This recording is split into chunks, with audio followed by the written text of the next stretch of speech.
Kita buka 2 Samuel 18 ayat 9.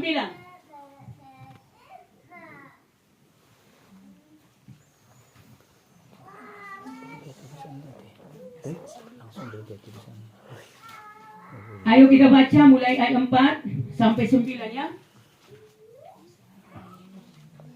Judulnya Absalom terpukul kalah dan mati. 1, 2 ya. Kemudian berkatalah raja kepada mereka, apa yang kamu pandang baik akan kuperbuat. Lalu berdirilah raja di sisi pintu gerbang, dan seluruh tentara itu berjalan keluar, beratus-ratus dan beribu-ribu. Dan raja memerintahkan kepada Yoab, Abisai dan Itai demikian, perlakukanlah Absalom orang muda itu dengan lunak, karena aku dan seluruh tentara mendengar ketika raja memberi perintah itu kepada semua kepala pasukan mengenai Absalom. Lalu tentara itu maju kepada menyerang orang Israel, dan terjadilah pertempuran di hutan Efraim. Tentara Israel terpukul kalah di sana oleh orang-orang Daud, dan pada hari itu terjadilah di sana pertumpahan darah yang dahsyat, 20.000 orang tewas. Kemudian pertempuran meluas dari sana meliputi seluruh daerah itu, dan hutan itu memakan lebih banyak orang di antara daripada yang memakan pedang. Ayat 9. Kebetulan Absalom bertemu dengan orang-orang Daud. Adapun Absalom dibangun badal ketika badal itu lewat di bawah jalinan dahan-dahan pohon terbanting yang besar, tersangkutlah kepalanya pada pohon terbanting itu, sehingga ia tergantung antara langit dan bumi, sedang badal yang dikendarainya berlari. Iya. Jadi kita lihat saudaraku, kalau kita baca saudaraku di dalam 1 Samuel 8, bagaimana Absalom ini mulai dari waktu muda dia banyak pelanggaran-pelanggaran yang dilakukan menentang daripada bapaknya tadi, yaitu Daud. Yang pertama, pada waktu ada yang namanya adiknya Tamar diperkosa. Dia menyimpan dendam atau amarah kepada semua anak raja, sehingga dendamnya itu membara dan bertumbuh menjadi kebencian, dan ingin rasanya membunuh semua anak raja. Padahal yang melakukan dosa cuma bukan si Absalom, Amnon, siapa namanya itu? Amnon, ya. Cuma satu orang yang melakukan dosa. Kepada semua orang dia merembes. Jadi hati-hati dosa kebencian ini, saudaraku. Hati-hati dosa kebencian. Dari kebencian menjadi pembunuhan. Kita harus ingat bagaimana peristiwa Kain yang benci, cemburu kepada adiknya Habel, dan mengakhiri hidupnya dengan pembunuhan. Ini pun saudaraku kita lihat, ketika dia membiarkan dirinya benci, maka setan menguasai dirinya, saudaraku. Sehingga tidak hanya kepada anak-anak raja dia benci, tidak hanya kepada Amnon yang mengganggu adiknya tadi, tetapi kepada bapaknya pun dia melakukan kejahatan. Jadi penting saudara baca ini, saudaraku. Sebenarnya raja mau melunakkan hati Absalom ininya, tapi dia tidak mau, saudaraku. Dia berkeras. Saya mencatat di sini, saudaraku. Yang pertama yang dilakukan oleh Absalom ini, dia menolak nasihat atau kepemimpinan daripada raja atau bapaknya. Jadi saudara dan saya di sini adalah anak raja di atas segala raja. Amin. Kalau saudara anak raja di atas segala raja, atau saudara anak dan Tuhan kita adalah Bapa, kalau ada perintah atau nasihat Bapa, jangan kita keraskan hati kita. Sekalipun itu bagi kita mungkin adalah kemarahan karena kita korban, karena kita mungkin dirugikan, saudaraku.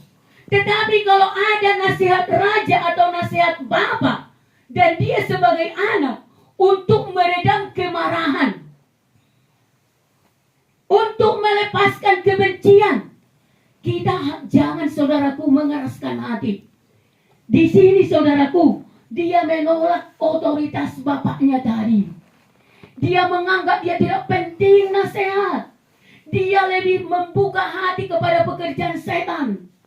Dia lebih memelihara apa yang ditaruhkan setan.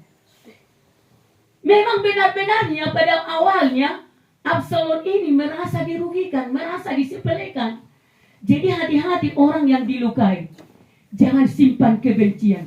Makanya firman Tuhan berkata, serahkanlah kepada Tuhan.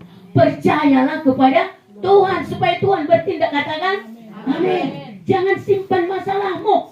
Karena kebencian itu atau kecemburuan itu kalau dipelihara, Alkitab mencatat, itu merana atau menuju kepada pembunuhan. Pembunuh tidak mendapat bagian di sorga.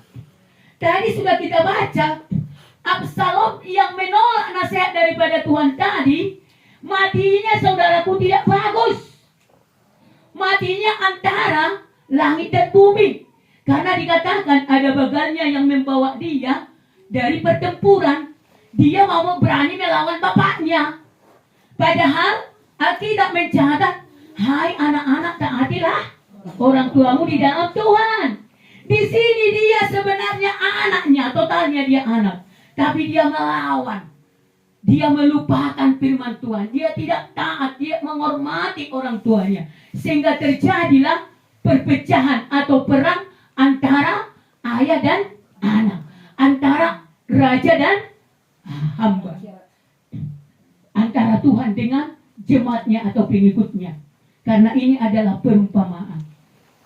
Ini perumpamaan bagi kita. Jadi sebagai anak kita di hadapan Tuhan, jangan kita tolak didikan. Amin, saudaraku. Amin.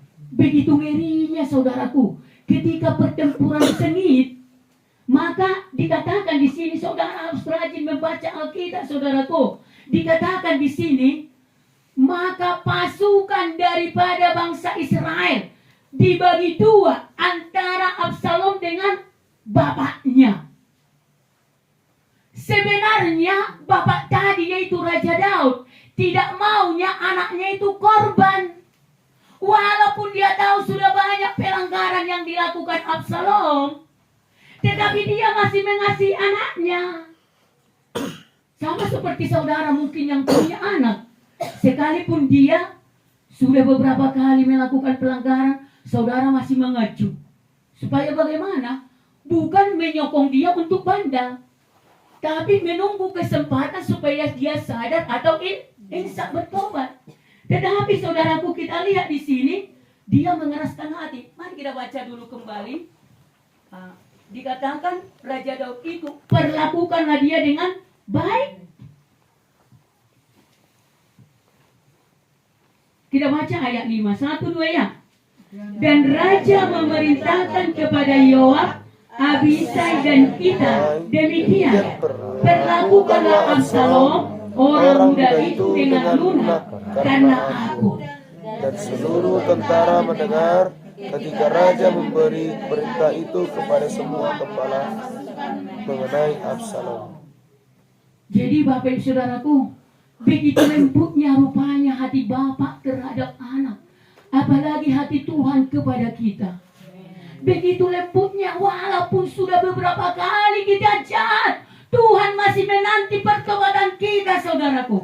Masih dinanti kapan kita sadar. Tapi karena tidak sadar-sadar, bahkan ditantang, dilawan. Tidak hanya dia, dibawa lagi rombongannya. Jadi jangan kita pengaruhi orang melawan Tuhan. Katakan? Amin. Jangan kita pengaruhi orang berontak kepada Tuhan. Ini sangat ngeri ini, saudaraku.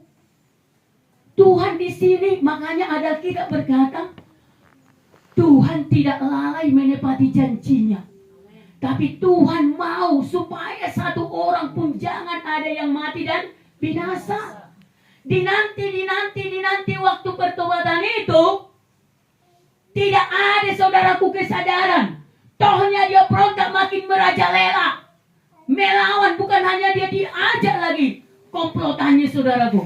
Sehingga Tuhan murka, disuruh panglimanya, disuruh malaikatnya membunuh siapa? Itu Absalom. Aturan mulu anak diraja, saya percaya kalau matinya itu mati dalam wajar,